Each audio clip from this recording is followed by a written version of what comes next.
Allocution de M. Claude Ry, président de l'Association des Amis du Général Dumas.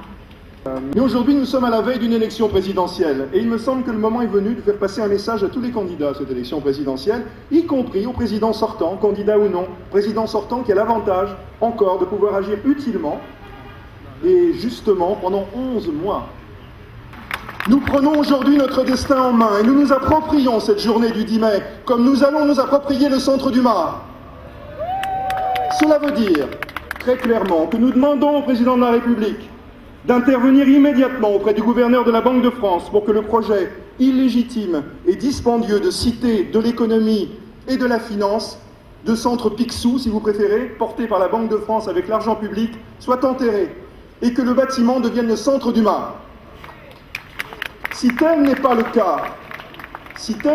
cas, l'association des Amis du Général Dumas, que je préside, et les associations ici présentes s'adresseront non plus seulement au président de la République, mais à tous les candidats à l'élection présidentielle pour que cette décision intervienne en mai 2017 et nous tirerons toutes les conséquences de l'attitude des uns et des autres.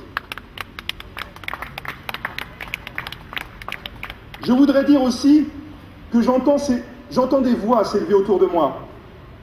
Et il est difficile à présent de faire la sourde oreille. Ces voix nous parlent de réparation. Après tout, s'il y a eu crime, comme le reconnaît la loi, est-ce que le mot de réparation, qui d'ailleurs a failli être inscrit dans cette loi, est un gros mot? Il ne me semble pas. On peut ensuite discuter sur la façon de réparer le crime.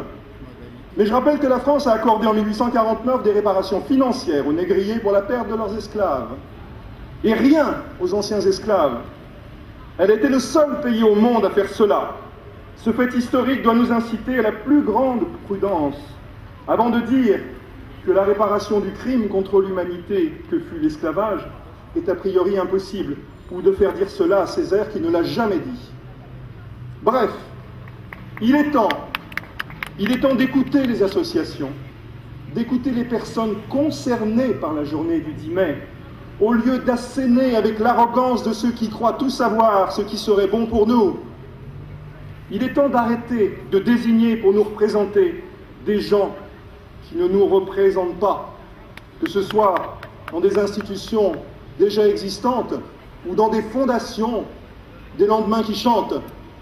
Il est temps de dire tout ce qui se fera pour nous, sans nous, se fera contre nous.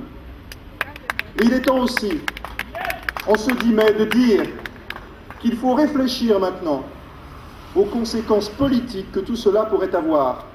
Je vous remercie.